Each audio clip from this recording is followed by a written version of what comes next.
जय हिंद। स्वागत है दोस्तों। आज की क्लास शब्द शक्ति पर आधारित होगी। यदि एग्जाम में कंपटीशन में हिंदी आपका विषय है तो आपको ये वीडियो जरूर देखनी चाहिए। मातृभाषा हिंदी को घर घर तक पहुंचाने की मुहिम में, राष्ट्रभाषा के शिखर तक पहुंचाने की कोशिश में ये हमारा छोटा सा प्रयास है। बात करने का जो अलग अलग तरीका, अलग अलग अंदाज होता है, उसी के आधार पर शब्द शक्ति के 3 भेद, अभिधा शब्द शक्ति, लक्षणा शब्द शक्ति, व्यंजना शब्द शक्ति का 10-10 उदाहरणों के साथ, संपूर्ण स्पष्टीकरण के साथ अध्ययन। अभिधा शब्द शक्ति, लक्षणा शब्द शक्ति, व्यंजना शब्द शक्ति से निकलने वाले अर्थ के आधार पर भी तीनों का अध्ययन, साथ में तीनों शब्द शक्ति अभिधा, लक्षणा, व्यंजना का ट्रिक के रूप में संपूर्ण अध्ययन। तो दोस्तों, अच्छे से समझने के लिए वीडियो को पूरा देखें। वीडियो को ज़्यादा से ज़्यादा लाइक करें, शेयर करें अपने परिवारजन के साथ, अपने दोस्तों के साथ। और आप हमारे चैनल पर नए हैं तो हमारे यूट्यूब चैनल हिंदी अकेडमी को सब्सक्राइब जरूर कीजिए। शब्द शक्ति परिभाषा: शब्द की वह क्षमता जिससे उसका अर्थ प्रकट होता है शब्द शक्ति कहलाती है। प्रत्येक शब्द के अंदर अपने अर्थ को प्रकट करने की क्षमता होती है। इसी क्षमता को हम शब्द शक्ति कहते हैं। दोस्तों, जैसे हम सांप या भूत का नाम सुनते हैं तो हमारे मन में भय व्याप्त हो जाता है, यानी डर लगने लगता है। तो हमारे मस्तिष्क ने जब शब्द को सुना और उसके अर्थ से सांप या भूत का नाम सुनते ही भय व्याप्त हो गया, तो मस्तिष्क ने जिस क्षमता से ये अर्थ ग्रहण किया उस क्षमता को हम शब्द शक्ति कहते हैं। शब्द के अर्थ को जिस माध्यम से ग्रहण किया जाता है वह शब्द शक्ति कहलाता है। यानी हमारा मस्तिष्क शब्द के अर्थ को जिस माध्यम से ग्रहण करता है, इसी माध्यम को हम शब्द शक्ति के नाम से जानते हैं। शब्दों के अर्थों का बोध कराने वाली शक्ति को शब्द शक्ति कहते हैं। शब्द के अर्थ का बोध, शब्द के अर्थ का ज्ञान हमें जिस शक्ति, जिस पावर, जिस क्षमता से होता है उस क्षमता को हम शब्द शक्ति कहते हैं। दोस्तों, शब्द शक्ति के भेद, शब्द शक्ति के अर्थ के आधार पर 3 भेद बताए गए हैं। यानी अर्थ के आधार पर शब्द शक्ति 3 प्रकार की मानी गई है। पहली, अभिधा शब्द शक्ति जो वाच्यार्थ को ग्रहण करती है, वाच्यार्थ को प्रकट करती है। वाच्यार्थ क्या होता है दोस्तों? जब हम कोई भी बात पढ़ते हैं, सुनते हैं तो उसका सीधा सीधा अर्थ ग्रहण हो जाता है तो वो वाच्यार्थ होता है, जिसे मुख्यार्थ भी कहते हैं। और मुख्यार्थ को प्रकट करने वाली शब्द शक्ति अभिधा शब्द शक्ति कहलाती है। दूसरी, लक्षणा शब्द शक्ति जो लक्ष्यार्थ को प्रकट करती है। लक्ष्यार्थ का तात्पर्य होता है जो भी बात लक्ष्य करके कही जाती है वो लक्ष्यार्थ कहलाता है। और लक्ष्यार्थ को प्रकट करने वाली शब्द शक्ति लक्षणा शब्द शक्ति कहलाती है। तीसरी शब्द शक्ति होती है व्यंजना शब्द शक्ति जो व्यंग्यार्थ को प्रकट करती है। यानी जब वाच्यार्थ और लक्ष्यार्थ नहीं निकलता, तीसरा ही अर्थ निकलता है। तीसरा अर्थ यानी एक विशेष अर्थ जिसे व्यंग्यार्थ कहते हैं। व्यंग्यार्थ को प्रकट करने वाली शब्द शक्ति व्यंजना शब्द शक्ति कहलाती है। जब सीधी सीधी बात कही जाए तो अभिधा शब्द शक्ति, जब लक्ष्य करके बात कही जाए तो लक्षणा शब्द शक्ति, और जब व्यंग्य किया जाए, व्यंग्य ताना मारा जाए, कमेंट किया जाए, कटाक्ष किया जाए तो वहां व्यंजना शब्द शक्ति होती है। बात को कहने का अलग अलग तरीका होता है, उसी के आधार पर शब्द शक्ति के अलग अलग प्रकार होते हैं। इन शब्द शक्तियों का हम बारी बारी से विस्तार से अध्ययन करेंगे। सबसे पहले शब्द शक्ति का पहला प्रकार अभिधा शब्द शक्ति परिभाषा: वाच्यार्थ का बोध कराने वाली शक्ति को अभिधा शब्द शक्ति कहते हैं। अभिधा शब्द शक्ति के द्वारा वाच्यार्थ का बोध होता है। यानी अभिधा शब्द शक्ति वाच्यार्थ को प्रकट करती है। शब्द को सुनने या पढ़ने के बाद श्रोता या पाठक को शब्द का जो प्रसिद्ध अर्थ तुरंत ज्ञात हो जाता है उसे अभिधा शब्द शक्ति कहते हैं। जो भी श्रोता या पाठक किसी भी शब्द को सुनता है या पढ़ता है और सुनते ही या पढ़ते ही उसका जो प्रसिद्ध अर्थ है यानी तुरंत समझ में आ जाए, किसी भी बात को पढ़ा, सुना, उसका अर्थ तुरंत समझ में आ गया, घुमाने फिराने की, लक्ष्य के आधार पर, व्यंग के आधार पर, यानी किसी भी आड़ा टेढ़ा प्रकार से अर्थ न निकाला जाए, सीधा सीधा अर्थ निकाला जाए, वहां अभिधा शब्द शक्ति होती है। अभिधा शब्द शक्ति जो है शब्द और उसके अर्थ के आपस के संबंध को प्रकट करती है। शब्द और अर्थ के आपस के संबंध को ही अविदा कहते हैं। ये अविदा शब्द शक्ति किसी भी शब्द के सीधे सीधे अर्थ को प्रकट करती है, यानी शब्द को हमने पढ़ा, वाचन किया और उसका अर्थ तुरंत समझ में आ गया, यानी मुख्य अर्थ प्रकट होता है, वहां अविदा शब्द शक्ति होती है। अविदा शब्द शक्ति के कुछ उदाहरण देखिए, जैसे कि अनुराग खेल रहा है। यहां पर सीधी सी बात कही गई है कि अनुराग नाम का जो लड़का है वो खेल रहा है। इस पंक्ति को पढ़ते ही अर्थ तुरंत समझ में आ जाता है, तो अविदा शब्द शक्ति होगी। बिल्ली भाग रही है। इस पंक्ति में जो कहा गया है कि बिल्ली एक पशु है जो भाग रही है, वाक्य को पढ़ा, पढ़ते ही अर्थ समझ में आ गया, सीधा सा अर्थ प्रकट हो रहा है, तो अविदा शब्द शक्ति होगी। मुख्य अर्थ निकल रहा है तो अविदा शब्द शक्ति होगी। अर्जुन धनुर्विद्या में प्रवीण है, यानी अर्जुन जो पांडव है वो धनुर्विद्या यानी कि धनुष चलाने में निपुण है। किसान फसल काट रहा है, यहां पर भी सीधे सीधे तौर पर बात कही गई है कि किसान है वो अपने खेत में फसल काट रहा है। जहां सीधी सीधी बात कही जाए, घुमाने फिराने की आवश्यकता नहीं, वहां अविदा शब्द शक्ति होती है, क्योंकि अविदा शब्द शक्ति में किसी भी वाक्य को पढ़ा यानी उसका वाचन किया, वाचन करते उसका वाच्यार्थ यानी मुख्यार्थ समझ में आ जाए, वहां अविदा शब्द शक्ति होती है। जयपुर राजस्थान की राजधानी है। यहां पर कहा गया है कि जयपुर जो एक शहर है वो राजस्थान प्रदेश की राजधानी है। इस पंक्ति को, इस वाक्य को पढ़ते ही इसका जो सीधा सीधा अर्थ है वो हमें समझ में आ जाता है, मुख्यार्थ समझ में आ गया, यानी वहां अविदा शब्द शक्ति होती है। अविदा शब्द शक्ति के अन्य उदाहरण देखिए। विद्यार्थी पढ़ रहे हैं, यहां पर सीधी सी बात कही गई है कि विद्यार्थी जो है वो पढ़ रहे हैं, अध्ययन कर रहे हैं, तुरंत इस बात का अर्थ हमें समझ में आ जाता है। पक्षी आकाश में उड़ते हैं, यहां पर कहा गया है पक्षी आकाश में उड़ते हैं, यानी पक्षी आकाश में उड़ रहे हैं, तो ये बात सीधे सीधे वाचन करते ही इस वाक्य का अर्थ समझ में आ गया, तो यहां अविदा शब्द शक्ति होगी। मुझे बड़े जोर की भूख लग रही है। इस वाक्य को कहने वाला जो व्यक्ति है वह कह रहा है कि मुझे बड़े जोर की भूख लग रही है, यानी इसका वाचन करते ही अर्थ तुरंत समझ में आ गया, तो अविदा शब्द शक्ति। राजस्थान भारत का एक राज्य है। राजस्थान जो एक प्रदेश है वो भारत का एक राज्य है, क्योंकि भारत अनेक राज्यों से मिलकर बना है। इस पंक्ति को पढ़ते, इस वाक्य को पढ़ते इसका अर्थ तुरंत समझ में आ जाता है। जहां अर्थ तुरंत समझ में आ जाए, यानी जहां सीधी सीधी बात कही जाए, वहां अविदा शब्द शक्ति होती है। प्रातःकालीन भ्रमण स्वास्थ्य के लिए उपयोगी है। यहां कहा गया है कि सुबह घूमना स्वास्थ्य के लिए लाभदायक है, अर्थ तुरंत समझ में आ गया। जहां पर सीधी सीधी बात कही जाती है वहां पर अविदा शब्द शक्ति होती है। अविदा शब्द शक्ति के अंतर्गत जो बात कही जाती है वो बिल्कुल सीधे साफ तो स्पष्ट शब्दों में कही जाती है, उसका अर्थ तुरंत समझ में आ जाता है, तो वो अविदा शब्द शक्ति कहलाती है। शब्द शक्ति का दूसरा प्रकार लक्षणा शब्द शक्ति। परिभाषा: लक्ष्यार्थ का बोध कराने वाली शक्ति को लक्षणा शब्द शक्ति कहते हैं। जब कोई भी बात लक्ष्य करके कही जाए, लक्ष्य जो शब्द होते हैं उनसे लक्ष्यार्थ निकलता है, तो लक्ष्यार्थ का बोध कराने वाली जो शक्ति है वो लक्षणा शब्द शक्ति कहलाती है। लक्ष्यार्थ क्या होता है दोस्तों? जब कोई भी किसी भी व्यक्ति या किसी भी बात के लिए कोई शब्द लक्षणों के आधार पर चल निकला है, उन शब्दों का उपयोग अगर वाक्य में किया जाए तो लक्ष्य करके वो शब्द कहे हैं, इसलिए वो लक्ष्यार्थ कहलाते हैं। और इसी लक्ष्यार्थ का बोध कराने वाली, इसी लक्ष्यार्थ को ज्ञात कराने वाली जो शब्द शक्ति है वो लक्षणा शब्द शक्ति कहलाती है। लक्षणा शब्द शक्ति से मुख्य या प्रचलित अर्थ से हट करके अर्थ ग्रहण किया जाता है, यानी जो मुख्य अर्थ निकलता है, प्रचलित अर्थ निकलता है, वो अविदा शब्द शक्ति से निकलता है। यानी मुख्य अर्थ निकला, पढ़ते अर्थ समझ में आ गया तो अविदा थी, लेकिन मुख्य या प्रचलित अर्थ से हट करके लेकिन अर्थ मुख्य अर्थ से संबंधित ही निकलता है।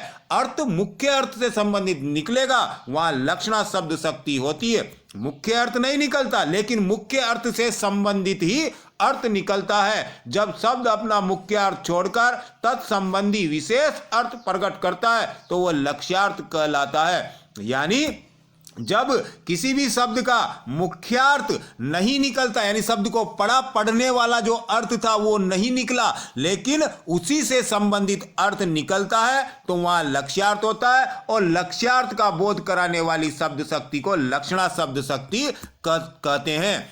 लक्षणा शब्द शक्ति के कुछ उदाहरण देखिए, इससे आपके सामने लक्षणा शब्द शक्ति स्पष्ट हो जाएगी। भारत जाग उठा, यहां पर जो बात कही गई है भारत जाग उठा, यानी भारत के लिए कहा गया है। वाक्य को हमने पढ़ा, सीधा अर्थ यही निकल रहा है कि भारत जाग गया, लेकिन भारत एक देश है, स्थान है, ये जाग कैसे सकता है? तो यहां पर भारत जाग उठा, ये बात भारत के निवासियों के लिए कही गई है। यहां पर भारत जाग गया का तात्पर्य भारत देश न होकर के भारतवासी है, यानी भारत के निवासी हैं, यानी भारत के निवासी जाग गए। तो ऐसे लक्ष्य करके बात कही गई है, वहां लक्षणा शब्द शक्ति होती है। जैसे दूसरा उदाहरण देखिए, राजस्थान वीर है। अब राजस्थान ने अपने प्राचीन काल से ही अनेक युद्ध लड़े हैं, तलवारों की नोक पर राजस्थान पला बड़ा है। तो राजस्थान के निवासियों के लिए यहाँ वीर शब्द का प्रयोग लक्ष्य करके किया गया है, इसलिए यहाँ लक्षणा शब्द शक्ति है। क्योंकि यहाँ पर राजस्थान के लिए नहीं बल्कि राजस्थान के निवासियों के लिए वीर शब्द का प्रयोग किया है। तो राजस्थान के निवासियों के लिए लक्ष्य करके वीर शब्द का प्रयोग किया है, राजस्थान वीर है, इसलिए यहां पर लक्षणा शब्द शक्ति होगी। अगर यह कहा जाता कि राजस्थान के निवासी वीर हैं तो अविदा शब्द शक्ति होती, निवासियों को हटाकर सीधे कह दिया राजस्थान वीर है, तो यहां लक्ष्य करके राजस्थान के निवासियों को बतलाया गया, इसलिए यहां लक्षणा शब्द शक्ति होगी। लक्षणा शब्द शक्ति के अन्य उदाहरण देखिए, जैसे मोहन तो गधा है। यहां पर मोहन तो गधा है, गधा शब्द किसके लिए उपयोग में आता है? मूर्ख के लिए। अब अगर कहा जाता कि मोहन तो मूर्ख है, मूर्ख यानी पढ़ते ही अर्थ समझ में आ गया कि दिमाग से थोड़ा कमजोर है, तो वो अविदा होती। लेकिन मूर्ख को बतलाने के लिए लक्ष्य करके गधा शब्द का उपयोग किया गया है, तो मोहन तो गधा है, अर्थ वही निकल रहा है जो मुख्य अर्थ है, लेकिन लक्ष्य करके गधा के द्वारा बतलाया, तो लक्षणा शब्द शक्ति होगी। शिवाजी शेर थे, छत्रपति शिवाजी महाराज के लिए कहा गया है। अब शेर एक जानवर है जो अपनी वीरता के लिए प्रसिद्ध है, शेर जंगल का राजा होता है। तो दोनों में जो समानता है शिवाजी में और शेर में, इसी को लक्ष्य कर करके शिवाजी को शेर बताया गया है उनकी वीरता के कारण, इसलिए कहा शिवाजी शेर है। लक्ष्य करके बात कही, इसलिए यहां लक्षणा शब्द शक्ति होगी। लाल पगड़ी आ रही है। अब लाल पगड़ी जो शब्द है अपने लक्षणों के आधार पर किसके लिए चल निकला है? पुलिस के लिए। तो पुलिस के लिए लाल पगड़ी शब्द का उसके लक्षणों के आधार पर उपयोग किया जाता है, तो ये लाल पगड़ी शब्द पुलिस के लिए रूढ़ हो गया। लाल पगड़ी आ रही है, इसका तात्पर्य होगा पुलिस आ रही है। यहां पर जो लक्ष्यार्थ है वो ग्रहण किया गया है, लक्ष्य करके बात कही गई है पुलिस के लिए, इसलिए यहां लक्षणा शब्द शक्ति होगी। देश की नाव मझधार में है, यहां पर भी देश की तो नाव हो नहीं सकती, क्योंकि देश तो एक स्थान होता है। तो नाव मझधार में का तात्पर्य देश की स्थिति डामाडोल है, देश की स्थिति अदरजूल में है, तो लक्ष्य करके बात कही, इसलिए यहां लक्षणा शब्द शक्ति है। इस बुढ़िया को न सताओ, यह तो नीरी गाय है। गाय शब्द का उपयोग सीधे व्यक्ति के लिए किया जाता है, तो इस बुढ़िया के लिए ये सीधा प्राणी है, इसको मत परेशान करो, मत सताओ, लक्ष्य करके गाय शब्द से उसको बतलाया गया है, इसलिए यहां लक्षणा शब्द शक्ति होगी। इसी प्रकार लक्षणा के अन्य उदाहरण देखिए, अंगूर खट्टे हैं। यहां पर ये जो मुहावरे आए हैं, मुहावरों में हमेशा किसी भी बात को लक्ष्य करके कहा जाता है, यानी जो मुहावरे हैं वो अपने लक्षणों के आधार पर जाने जाते हैं। किसी ना किसी बात जो प्रसिद्ध हो गई उसी के आधार पर मुहावरों का उपयोग किया जाता है। अंगूर खट्टे हैं, इसका तात्पर्य होगा काम बहुत मुश्किल है, तो अंगूर खट्टे हैं यानी काम बहुत मुश्किल है। लक्ष्य करके इस मुहावरे का उपयोग किया, इसलिए लक्षणा शब्द शक्ति होगी। याद रखिएगा, ट्रिक के रूप में जहां मुहावरे आ जाए वाक्य में, वहां लक्षणा शब्द शक्ति होती है। आंखों का तारा होना, यहां पर ये जो बात कही गई है आंखों का तारा होना, इसका तात्पर्य क्या होता है? आंखों का तारा शब्द का तात्पर्य होता है बहुत प्यारा होना। तो बहुत प्यारे को दर्शाने के लिए कहा गया है आंखों का तारा होना। अर्थ वही है, बहुत प्यारा होना, मुख्य अर्थ से संबंधित, लेकिन लक्ष्य करके बतलाया गया, इसलिए यहां लक्षणा शब्द शक्ति है। अगर यह बात कही जाती कि राम अपनी मां को बहुत प्यारा है तो वहां अविदा शब्द शक्ति होती, लेकिन यहां पर कहा गया है राम अपनी मां की आंखों का तारा है, लक्ष्य करके कहा गया, इसलिए लक्षणा शब्द शक्ति होगी। 9 2 11 होना, 9 2 11 होना लक्षणों के आधार पर किसको बतलाता है? भाग जाने को। तो भाग जाना को बतलाया, 9 2 11 होना लक्ष्य करके कहा, इसलिए लक्षणा शब्द शक्ति होगी। कलिंग साहसी है। कलिंग का नाम आपने सम्राट अशोक के युद्ध में सुना होगा। कलिंग के निवासियों ने सम्राट अशोक की सेना से वीरता के साथ युद्ध लड़ा था, इसलिए वहां के निवासियों को बतलाने के लिए कहा गया है कलिंग साहसी है। यहां लक्ष्य करके बात कही गई है कलिंग के निवासियों के साहस को दिखाने के लिए, इसलिए यहां लक्षणा शब्द शक्ति होगी। मेरा गांव गंगा पर है। गंगा पर गांव हो नहीं सकता, गंगा पर गांव होना मुश्किल है। तो गंगा पर गांव है का तात्पर्य क्या होगा? अर्थ क्या निकल रहा है? मेरा गांव गंगा के आसपास है, गंगा के प्रवाह क्षेत्र में है, गंगा के किनारे पर है, गंगा के इलाके में है। लक्ष्य करके बात कही गई, इसलिए यहां लक्षणा शब्द शक्ति होगी। शब्द शक्ति का जो तीसरा प्रकार है व्यंजना शब्द शक्ति। परिभाषा देखिए, जिस शब्द शक्ति के द्वारा एक विशेष अर्थ जिसे व्यंग्यार्थ कहते हैं, व्यंग्यार्थ का बोध होता है, उसे व्यंजना शब्द शक्ति कहते हैं। यानी जब शब्द का वाच्यार्थ या मुख्यार्थ या जो लक्ष्यार्थ है वो नहीं निकलता, बल्कि एक विशेष अर्थ निकलता है, विशेष अर्थ यानी व्यंग्यार्थ निकलता है, वहां व्यंजना शब्द शक्ति होती है। जब अविधा और लक्षणा अर्थ व्यक्त करने में असमर्थ हो जाए, यानी अविधा और लक्षणा अर्थ प्रकट करने में समर्थ न हो, यानी दोनों शब्द शक्तियां विराम ले ले, तब काव्य के छिपे हुए गूढ़ सौंदर्य को प्रकट करने वाली जो शब्द शक्ति है वो व्यंजना शब्द शक्ति कहलाती है। यानी अविधा और लक्षणा से हट करके तीसरा अर्थ निकले जिसे व्यंग्यार्थ कहते हैं, और व्यंग्यार्थ का बोध कराने वाली शब्द शक्ति है उसे व्यंजना शब्द शक्ति कहते हैं। व्यंजना शब्द शक्ति के उदाहरण देखिए। माने कहा संध्या हो गई, यहां पर माने व्यंग्य के रूप में क्या है? संध्या हो गई। यानी इसका सुनने वाला अपने हिसाब से अलग अलग अर्थ निकाल सकता है, जैसे कि खाना बनाने का समय हो गया है, या बत्ती जलाने का समय, लाइट चालू करने का समय हो गया है, या गायों के आने का समय हो गया, चारा पानी की व्यवस्था कर लो, या हमें मंदिर चलना है, शाम हो गई है, या घर पे दीपक आरती करने का समय हो गया है। यानी संध्या हो गई जो व्यंग्य के रूप में कहा गया है, इसके अनेक अर्थ निकलते हैं और सुनने वाला अपने हिसाब से, अपने दिमाग के हिसाब से कुछ भी अर्थ निकाल सकता है। जैसे हम कभी कभी अपने दोस्तों में बैठते हैं तो कह देते हैं कि अरे सलमान खान हो रहा है, तो यहाँ सलमान खान हो रहा है, ये यहाँ पर किसी फिल्म का हीरो दिखाने के लिए नहीं कहा गया है, कटाक्ष किया गया है। सुनने वाला इसका अर्थ निकाल सकता है कि अरे यार सलमान खान कह रहा है, यानी मैं तो हीरो की तरह जच रहा हूं, या ये भी हो सकता है वो कह दे कि अरे यार तू तो मेरी इंसल्ट कर रहा है। सुनने वाला अपने हिसाब से कोई भी अर्थ निकाल सकता है, वहां व्यंजना शब्द शक्ति होगी, क्योंकि व्यंग्य के आधार पर, कटाक्ष, ताना, कमेंट के आधार पर अर्थ निकलता है, वहां व्यंजना शब्द शक्ति होती है। कुमार बोला बेटी बादल हो रहे हैं, इसका तात्पर्य बेटी अर्थ लगा सकती है कि बर्तन अंदर ले जाना है, या मिट्टी गीली हो जाएगी, मिट्टी को ढकना है, या हमें बाहर नहीं आना चाहिए क्योंकि बारिश होने वाली है, बादल हो रहे हैं। सुनने वाला अपने हिसाब से अर्थ लगाए, वहां व्यंजना शब्द शक्ति होती है। व्यंजना शब्द शक्ति के अन्य उदाहरण देखिए।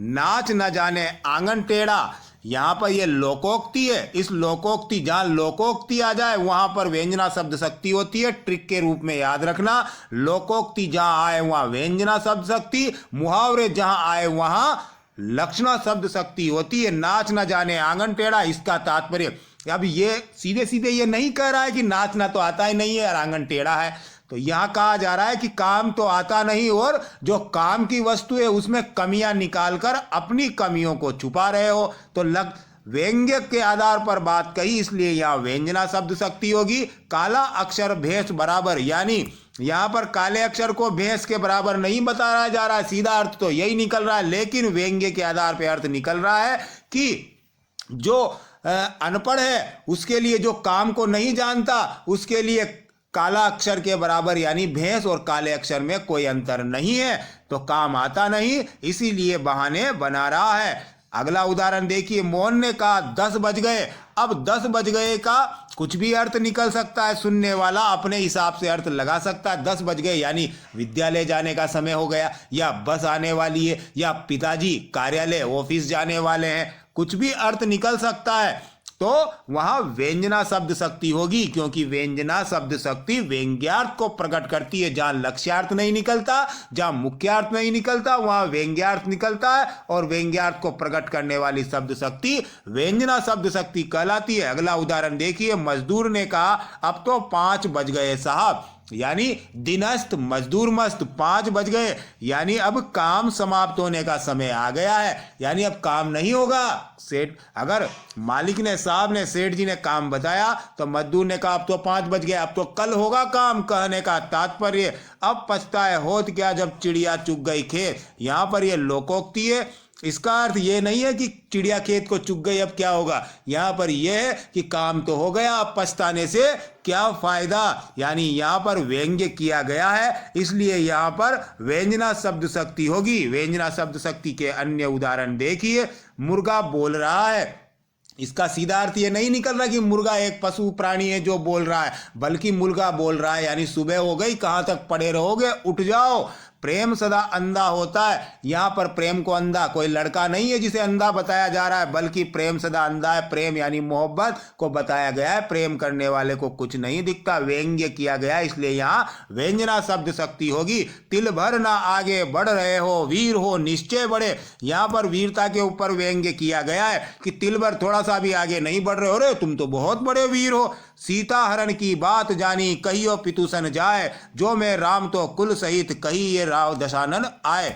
यहाँ पर सीताहरण की बात को लेकर के भगवान श्री राम जटायु से कह रहे हैं कि पिताजी से खुद रावण दशानन आकर के कहेगा अगर मैं राम हूं तो। यहाँ पर यह अर्थ नहीं निकल रहा, बल्कि अर्थ यह निकल रहा है कि सीताहरण की बात को स्वयं दशानन रावण अपने पूरे कुल के साथ आकर के पिताजी से, पिताजी यानी दशरथ महाराज से, जहां पर वो है स्वर्ग में, वहां आकर के कहेगा अगर मैं राम हूं तो दशानन रावण अपने कुल सहित पिताजी से आकर कहेगा। इसका तात्पर्य व्यंग्य किया गया है कि मैं अगर राम हूं तो रावण का सीता हरण जो उसने किया है उसकी सजा देते हुए उसका कुल सहित नाश कर दूंगा। व्यंग्य किया गया, इसलिए यहां व्यंजना शब्द शक्ति है।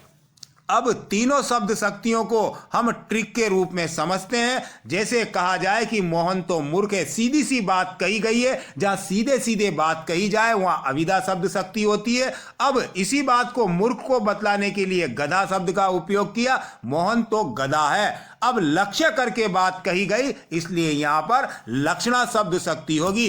इसी प्रकार मां ने पुत्री से कहा संध्या हो गई, संध्या हो गई, व्यंग्य किया गया, संध्या हो गई। तुम सीधे सिर्फ इतनी सी बात कही है, बात थोड़ी सी कही जाती है लेकिन उसका अर्थ बहुत अधिक निकलता है। यहां मां ने जो पुत्री से कहा उसका अर्थ निकला, अरे तू अब तक बैठी हुई है, संध्या हो गई, खाना बनाने का समय हो गया या दीपक आरती करने का समय हो गया। तो यहां व्यंग्य किया गया है, इसलिए यहां पर व्यंजना शब्द शक्ति होगी। राधा नाच रही है, सीधे सीधे बात कही गई है कि राधा नाम की लड़की है, वो नाच रही है, नृत्य कर रही है, तो अविदा शब्द शक्ति। यहां कहा गया 9 2 11 होना, तो 9 2 11 होना लक्षणों के आधार पर भाग जाने को कहते हैं, लक्ष्य करके कहा, इसलिए यहां पर लक्षणा शब्द शक्ति होगी। नाच न जाने आंगन टेढ़ा, तो यहां पर नाच तो आता नहीं यानी काम तो आता नहीं, और काम की जो वस्तु इसमें कमियां निकाल करके अपनी कमियों को छुपा रहे हो, व्यंग्य किया है, इसलिए यहां व्यंजना शब्द शक्ति होगी। ट्रिक के रूप में याद रखना, जहां पर मुहावरे आ जाए वहां पर लक्षणा शब्द शक्ति होती है, और जहां पर लोकोक्ति आ जाए वहां पर व्यंजना शब्द शक्ति होती है। यह ट्रिक के रूप में आप ध्यान रखना।